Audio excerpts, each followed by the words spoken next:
Corona virus vaccine लगा दिए जाने के बाद क्या दुनिया 2019 की तरह हो जाएगी? क्या ये मुमकिन होगा कि दुनिया भर से कोरोना वायरस का खौफ चला जाएगा? क्या Hindustan, America, Saudi Arab, Dubai, Thailand, Malaysia, Australia, Russia, China, इन सब ममालिक से कोरोना का खौफ ख़त्म हो जाएगा? या फिर कोरोना वायरस के बाद जो तब्दीलियां दुनिया में आई थी वो लंबे अरसे तक बरकरार रहेगी? एक्सपर्ट्स अब इस बात का जायज़ा ले रहे हैं कि किस तरह से कोरोना वायरस से पहले जो सूरत हाल थी उसे बहाल किया जा सके। 2020 के दौरान एक लंबा अरसा लॉकडाउन रहा, दुनिया भर में फ्लाइट्स अपनी जगह पर रुकी हुई थी, कोई किसी मुकाम से दूसरे मुकाम तक, एक शख्स अपने मुल्क से दूसरे मुल्क जा नहीं पा रहा था, हॉस्पिटल्स में बेड्स मौजूद नहीं थे, पेशेंट्स की तादाद इतनी बढ़ती जा रही थी, अमेरिका जैसे तरक्की याफ्ता मुल्क में डेड बॉडीज रखने के लिए जगह नहीं मिल रही थी। ये सूरत हाल अब ये तवक्को की जा रही है, ये एक्सपेक्ट किया जा रहा है कि कोरोना वायरस वैक्सीन के बाद ये सूरत हाल नहीं रहेगी। लेकिन क्या सूरत हाल पूरी तरह से बहाल हो पाएगी? ये एक अहम सवाल है। एक्सपर्ट्स का मानना है कि दुनिया को 2019 की तरह यानी आज़ादी के साथ घूमने फिरने, बगैर किसी रोक टोक के रहने और सैनिटाइज़र, मास्क, सोशल डिस्टेंसिंग, ये सब चीज़ों से पीछा छुड़ाने के लिए कम से कम 10 ता 20 साल लगेंगे। जी हाँ, सैनिटाइज़र, मास्क, सोशल डिस्टेंसिंग, ये सब अब ज़िंदगी का हिस्सा बनने जा रहे हैं। कई ममालिक ने ये कह दिया है कि आइंदा ज़िंदगी जो पोस्ट कोविड लाइफ है उसमें गवर्नमेंट की गाइडलाइंस, हेल्थ सेक्टर की गाइडलाइंस को फॉलो करना ज़रूरी होगा। जो टीके, जो वैक्सीन कोरोना वायरस के लिए दिए जा रहे हैं उनके ताल्लुक़ से ये कहा जा रहा है कि 6 ता 9 महीने में दोबारा उन्हें दिया जाएगा। जब तक ज़िंदगी है ये वैक्सीन लेना पड़ सकता है।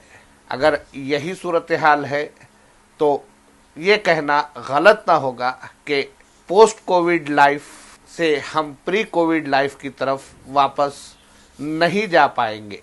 दुनिया में कई मरतबा पेंडेमिक की सूरत हाल पैदा हुई, लेकिन स्पेनिश फ्लू की जो हालत थी, स्पेनिश फ्लू के दौरान जिस तरह से अमवात वाक़े हो रही थी, स्पेनिश फ्लू के बाद जो सूरत हाल पैदा हुई उसे देखते हुए ये कहा जा रहा है कि हालात स्पेनिश फ्लू के फूट पड़ने से पहले जो थे वो नहीं हुए, लेकिन लाइफ एक्सपेक्टेंसी में इजाफा हो गया, जिसकी वजह ये बताई जा रही है कि मेडिकल सेक्टर ने, मेडिकल साइंस ने जो तरक्की की, जो वैक्सीन तैयार किए, जो अद्वियात तैयार किए गए, जो टीके लगाए जाने लगे, उसकी वजह से और शहरियों में, उस वक्त के लोगों में सेहतमंद ज़िंदगी गुजारने के रुझान में इजाफा हुआ, उसकी वजह से लोगों की ज़िंदगी, लोगों की उम्र में कुछ इजाफा रिकॉर्ड किया गया, बल्कि काफ़ी इजाफा रिकॉर्ड किया गया। अब कोरोना वायरस के बाद भी यही कहा जा रहा है कि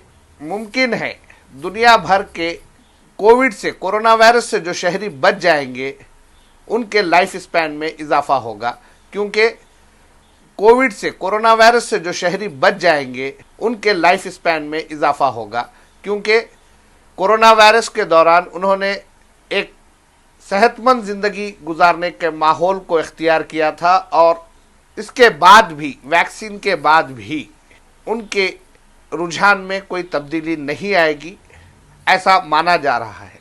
लेकिन अगर कोई प्री कोविड दौर को देखता है, यानी कोरोना वायरस से पहले के हालात को देखता है, तो किसी के छींकने, खांसने या किसी को बुखार या ज़ुकाम से कोई परेशान नहीं होता था। लेकिन अब जो सूरत हाल है इसमें अगर किसी को छींक आती है या खांसी होती है या फिर बुखार होता है, नज़ला होता है, ज़ुकाम होता है, तो उससे लोग दूर भागने लगते हैं।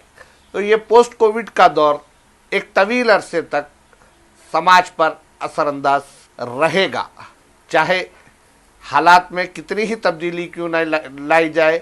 सैनिटाइज़र, मास्क और समाजी दूरी, फिज़िकल डिस्टेंस, सोशल डिस्टेंस को इख्तियार करना शहरियों की ज़रूरत रहेगी।